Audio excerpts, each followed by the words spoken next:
je vais séparer les questions en deux. Puis je regarde à ma gauche, certain j'ai hâte de vous entendre participer, mais je vous taquine. Cette question s'adresse aux gens du pas de la rue. Entre des personnes âgées de votre temps et celles d'aujourd'hui, est-ce que vous voyez une différence? Donc, les personnes du troisième âge que vous avez connues quand vous étiez plus jeune, et qu'est-ce que on vit aujourd'hui en tant que personne du troisième âge? Qu'est-ce qui est différent? Bonne question. Ouais, c'est ça. Ah! Oui. La famille. Quand j'étais jeune, je regardais mes oncles, je regardais mes parents, je regardais mes grands-parents. Chaque dimanche, ça jouait aux cartes, ça buvait de la bière, ça avait du fun. Toutes les fêtes Pâques, Noël, toutes les fêtes d'année sont toutes fêtées dans la maison familiale. Le côté familial, c'est justement qu'est-ce que tu disais. Il y a eu une coupure à un moment donné. Là. Je ne la connais pas, la coupure, là, mais il y a eu une coupure. La coupure, c'est la télévision. Il y a des études sociologiques L'évolution. là-dessus. Et avant la télévision, les gens se rassemblaient beaucoup plus souvent pour faire des activités ensemble. Les clubs d'échecs, ça a été démoli par la télévision. Il y a aussi, je pense, tu sais, tout le monde, beaucoup de l'immigration. Puis je dis l'immigration, pas juste ceux qui sont ici, ceux qui sont partis d'ici aussi. Là. Tu sais, maintenant, on a de la famille qui reste dans tous les pays. Tu sais, tous les pays, tu peux aller n'importe où, n'importe quand, n'importe comment, assez rapidement. Fait que c'est ça, il y a eu beaucoup de casseurs, je pense, il n'y en a pas juste une, il y en a eu plusieurs. Mais c'est sûr que je pense que ça doit être majeur. Hein. Je pense au toi. Oui? Ben, c'est ça, moi mes ancêtres viennent de la région de Charlevoix, puis comme Daniel filetait, c'est sûr que la culture, puis moi chez nous, on est musiciens, mon père était musicien, était violonneux, donc il était dans ce temps-là beaucoup en demande. Parce que les violonneux, les accordéonistes, c'était beaucoup de fêtes à Noël. La culture, l'église, aller à l'église, c'était quasiment majeur d'aller à tout ça. Puis dans ce temps-là, quand il y avait des morts, on connaît, mais aujourd'hui, les jeunes, vous ne connaissez peut-être pas ça. Dans ce temps-là, moi, ce que j'ai entendu dire, les plus vieux, là, ils veillaient les morts dans ces temps-là. Puis veiller un mort, ça pouvait aller jusqu'à 7 jours. Il était couché dans la maison des parents, puis il veillait le corps. Mon père me contait ça, qu'il veillait le corps. Le monde, c'était 24 heures sur 24 à veiller la personne. Aujourd'hui, on verra plus ça. On prend la personne, 3 jours maintenant, t'es incinéré, c'est fini. Il n'y a même pas de visitation. Donc, ça a changé beaucoup. Là. Même qui diminue le nombre de temps de visitation. Exactement. Maintenant, le deuil, vous êtes plus jeune, moi, je n'ai pas tout à fait connu ça, mais le deuil, moi, je suis sûr, ma mère, quand elle est décédée, on avait, écoute, comment on appelle ça, au service funèbre, là, on était peut-être 150 en entour. Aujourd'hui, on ne verra plus ça.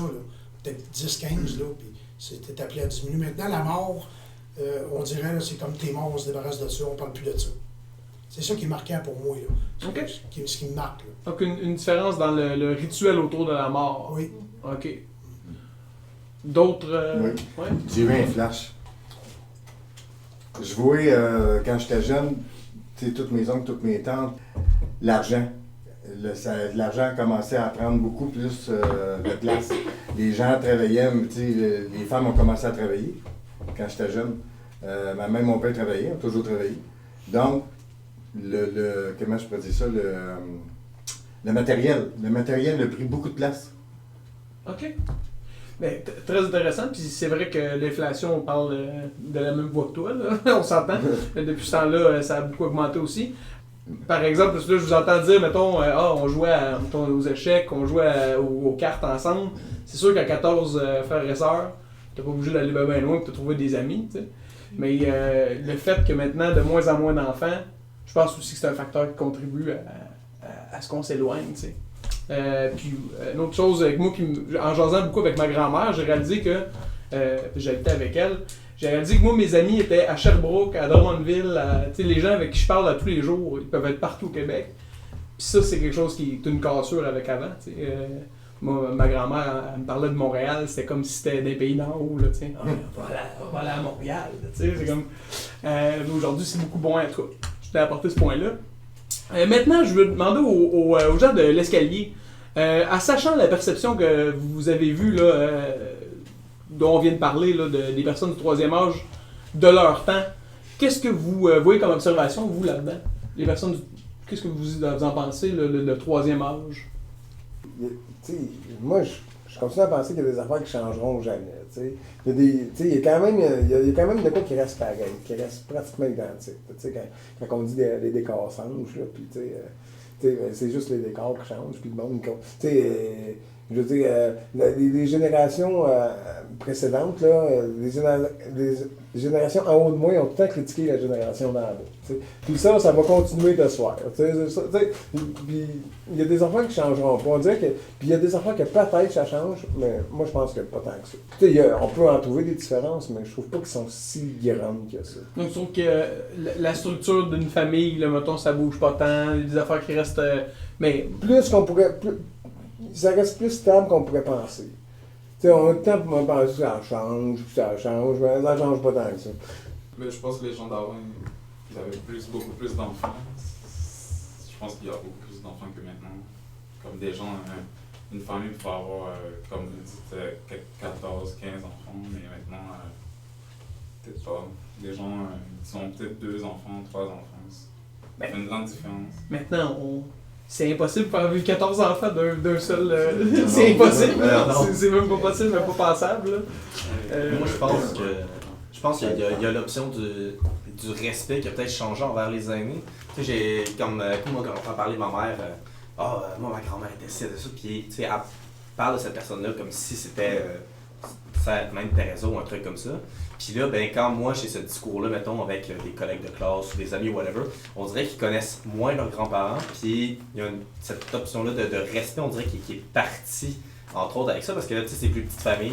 Fait que, tu sais, j'ai l'impression que les parents ont moins besoin du support, justement, de leur père. Donc, il y a moins le contact avec les grands-parents, puis des trucs comme ça. Puis je pense que, tu sais, on a perdu un peu, justement, pour en revenir, le respect qu'on avait pour ces personnes-là, pour nos grands-parents, puis ici, qu'on voit presque pas parce qu'on n'a plus tant besoin de ces personnes-là. Tu sais, quand tu as 14 enfants, faut pas que tu vas m'aider à passer, puis quand il y a une espèce de cercle familial qui se crée, qui rend plus fort parce que c'est plus difficile. Maintenant, à 2, tu as 2 enfants, c'est beaucoup plus facile de s'en tirer que dans le temps. Tu vois. C'est excellent. C'est tout à fait vrai. Donc, oui?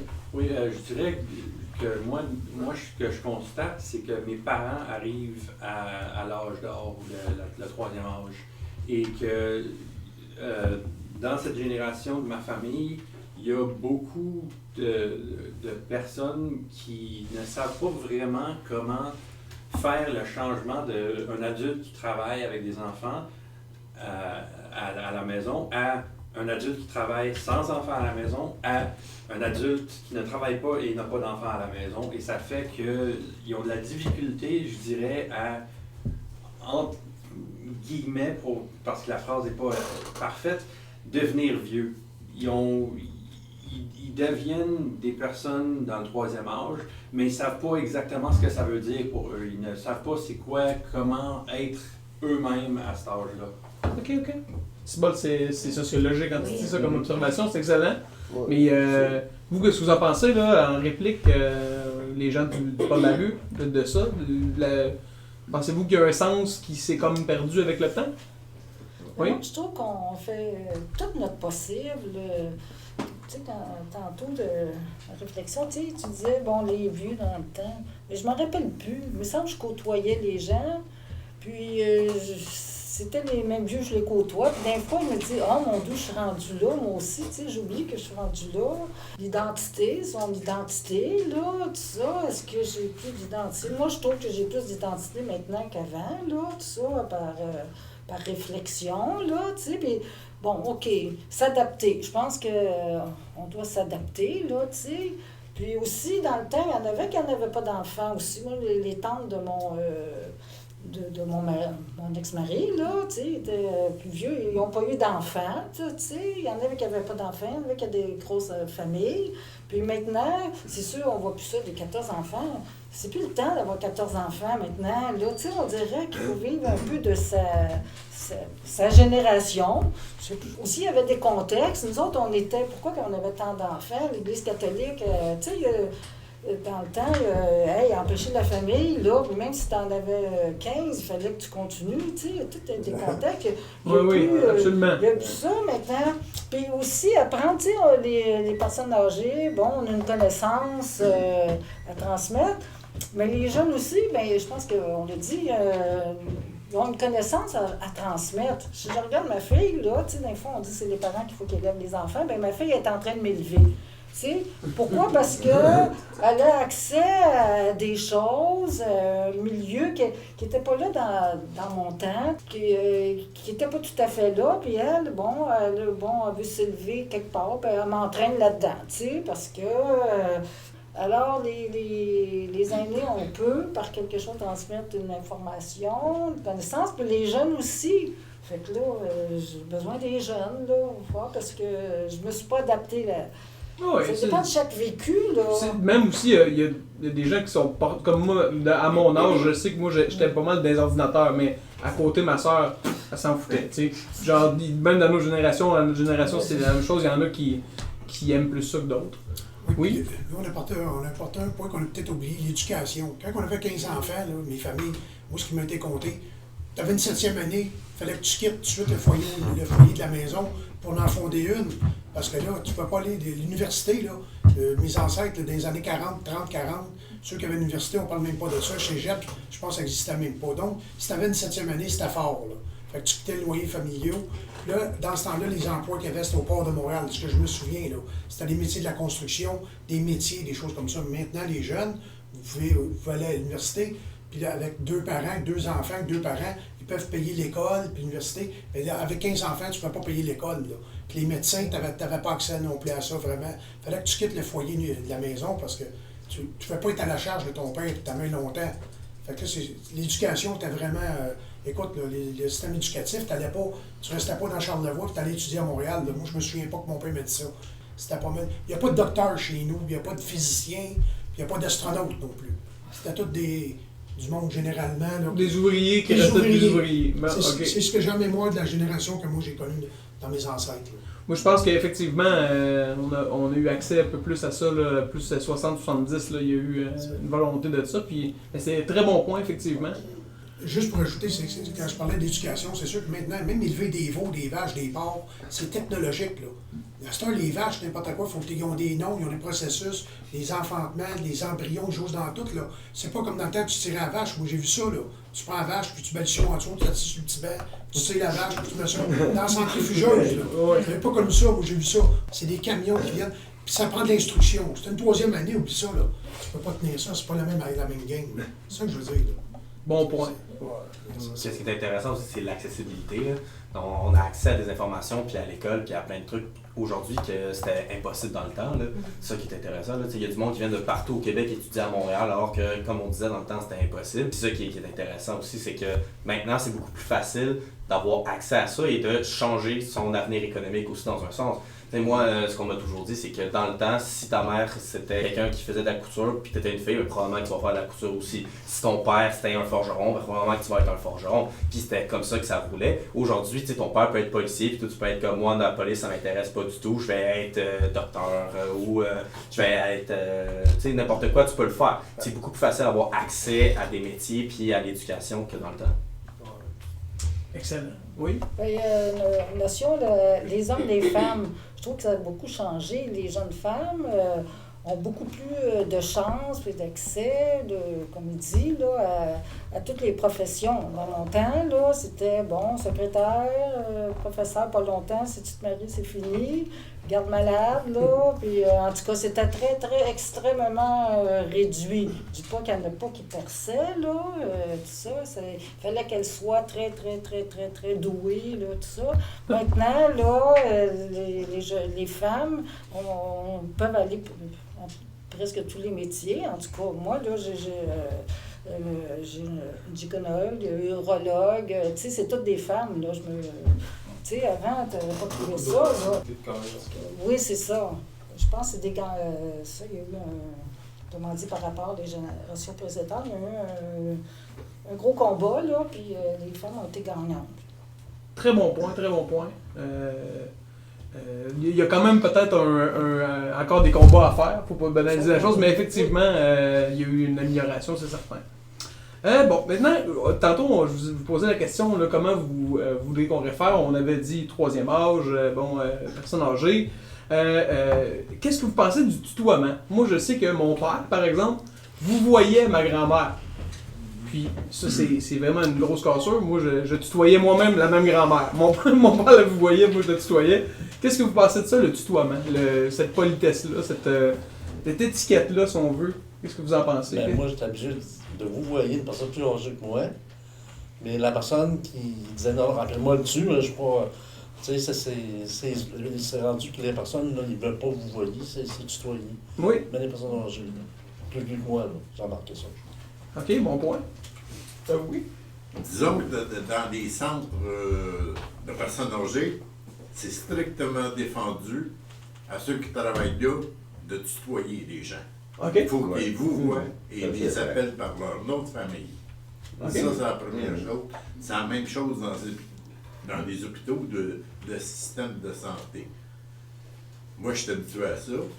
J'ai tout le temps vous voyez mes parents. Disons que s'il fallait que je les aille tutoyer, je l'aurais su. La même chose, mes grands-parents, autant que mes oncles que mes tantes, ça s'appelait pas par. Il fallait que je dise mon nom Paul. C'était très clair là-dessus. Donc, il y avait une étiquette plus, un petit peu plus L'étiquette, présente. Oui. Oui? Ouais, ben, je pense que dans la société de nos jours, le vouvoiement est moins présent. C'est pas dû au manque de respect, mais c'est les gens en tant que tels qui disent oh, on va dire, je rencontre quelqu'un plus âgé que moi, je commence à vous voir, puis la personne automatiquement dit oh non, tu peux me tutoyer. Hein. Fait que c'est de là ça part aussi. C'est pas vraiment un manque de respect. C'est genre le monde, ils veulent plus vraiment qu'on les vous voit parce qu'ils se voient trop âgés, ils se voient vieux. Ils disent oh non, tu peux me tutoyer, tu peux me tutoyer. Et ça fait en sorte que. Il y a beaucoup de tutoiement maintenant dans notre société. C'est vrai, je me suis même fait dire, je suis pas ton père. Personne, tu sais, je vois pas mon père, en tout cas, mais tu sais, ça vient comme l'expression vient de longtemps, mais t'as un très bon point. Ben, disons que dans les centres communautaires, la plupart du temps, c'est tout le temps des prénoms qui fonctionnent. Moi, ça me dérange pas. Disons que des fois, tu deviens mal à l'aise parce que c'est quelqu'un de direction. Là, tu prends pas de chance, tu le vois. Mais à part de ça, c'est tout le temps des prénoms qui fonctionnent. Excellent. Puis là, on vient au moment où on parle des fameuses places dans l'autobus dans le métro. Ça, je suis bien intéressé d'avoir ce débat-là. Mais pas nécessairement de débat, mais est-ce que c'est votre perception que les plus jeunes ne laissent pas leur place aux personnes du troisième âge? Il y a des gens qui prennent pour acquis parce que c'est pas toutes les places que c'est désigné aux personnes à mobilité réduite, fait qu'ils vont se dire ok bon mais moi je suis à la bonne place. Ou encore mais tu sais aussi des fois la personne âgée peut être très loin, puis t'es pas pour aller le voir aussi loin et dire est-ce que vous voulez ma place. J'ai déjà fait ça, je fais souvent ça. D'ailleurs des fois je me sens mal quand je m'assois puis tu sais comme la personne est debout, je serais pas capable de rester assis avec ma propre conscience. Tu sais, je vais me dire, ben, je devrais laisser la place. Tu y penses pendant 5 minutes, puis là, quand tu y vas, tu sais, elle dit à l'autre, je sens la prochaine, là, on va rester. La plupart des jeunes, on est dans leur cellulaire, ils voient rien. Ouais, ça aussi. Ils ont même mis des annonces comme quoi, lâche ton cellulaire, regarde les gens, parce que ça se peut qu'il y a quelqu'un qui veut ta place. Ils en mettent des annonces comme ça dans le métro. C'est pas peu dire. Mais on est trop occupés à regarder nos cellulaires Ouais, pour voir c'est les ça. annonces. Ouais, ça c'est vrai. Ça c'est vrai, d'accord avec toi. C'est excellent, ça. Bon point. J'ai déjà pris un autobus. Des fois, il y a des autobus d'écoliers, hein, tous des étudiants. Là. Puis là, je sais pas, j'embarque là-dedans là, parce qu'ils font leur arrêt. Mais il n'y en a pas un, tu sais, c'est tous des étudiants. Pas un qui. J'ai comme l'impression qu'ils étaient gênés entre eux autres. Je pense qu'ils ont peur de ce que les autres vont dire, là. Okay. Tu sais, Une genre de pression sociale, là. Peut-être, je sais pas. On donne plus notre place, là. On est, tu sais, la vieille qui reste debout. Mais à l'école jeune, là, Avec tout un autobus, tout. tu sais, comme à Lyon-Montpetit, là, comme, mettons, là, on parle de jeunes de 15 ans, là. C'est pas des jeunes de 20 ans, des jeunes de 15 ans, tu sais, ils pensent pas pareil, là, tu sais. Ouais. Ah, mais ça fait rien, ça fait rien. Ça veut dire qu'ils l'ont pas appris, on laisse la place. Moi, c'est que je défends pas les jeunes, je défends pas les vieux non plus. Mais ce que j'avais remarqué, c'est souvent que c'est aussi une constate qu'on fait, c'est que des fois, quand tu veux donner la place à une personne qui est plus âgée que toi, des fois, ils vont être offensés. Moi, je me suis fait dire plein de choses des fois. Parce que je suis pas assez vieux pour prendre ta place, respecte-moi, je l'air de ton enfant. Là, ok, mais je voulais pas l'offenser, je voulais juste voir. Donc, moi, personnellement, si je vois que la personne, elle s'approche, puis elle me regarde, je vais donner ma place. Mais sinon, des fois, je ne vais pas les poser la question parce que je sais que soit que je vais recevoir comme des quoi sur moi, ou simplement si. Mais ça dépend aussi des situations puis dans le contexte où tu circules dans le métro. Moi, je pense que premièrement, c'est vraiment dommage qu'il y ait une pression sociale pour pas donner sa place. Pendant que, dans le bon sens des choses, ça devrait être la pression sociale. Tout le monde se lève quand c'est une personne âgée, c'est comme prendre ma place. C'est le respect. Mais aussi, c'est sûr que, tu sais, il y en a qui vont te dire ça, mais en même temps, par rapport à soi-même, c'est bien de au moins le demander. C'est bien que toi, tu le demandes quand même, parce que c'est comme, même si tu veux ma place, au moins, tu sais, je l'ai proposé pour moi-même, je sais que comme... C'est son choix de rester debout. C'est pas qu'elle va prendre de struggle avec ses genoux puis que je suis là puis je m'en fous. Tu sais. C'est pas tout le temps facile à juger. Hein. Non, c'est ça, c'est je demande-tu pas? C'est pas parti dans le front. Il y a une espèce de bulle aussi aux gens, tu sais, comme ils sont vraiment. Moi, de venir de l'extérieur de Montréal, plus j'arrive à Montréal, puis je remarque, le matin, justement, oui, il y a ceux qui regardent leur sel, mais même s'ils regardent pas leur sel, les gens sont dans leur propre bulle, tu sais. Des fois, c'est comme. J'ai l'impression que ça doit être comme de péter la bulle de quelqu'un, que les gens se retiennent un peu, tu sais. Je pense que ça va changer, mais je suis lancé le journal. Mais moi, pour répondre, c'est parce que quand. Moi, j'en suis une qui passe, là, tu sais, bien vite. Mais quand il faut que je compétitionne avec les jeunes, là, moi, il faut que je sois vite, là. Fait que là, hey, non, mais c'est vrai, là. Ouf! C'est du sport. Je pense que tout le monde, si on est très honnête, mettons qu'on est à Berry-UQAM, tu veux être des premiers pour être assis.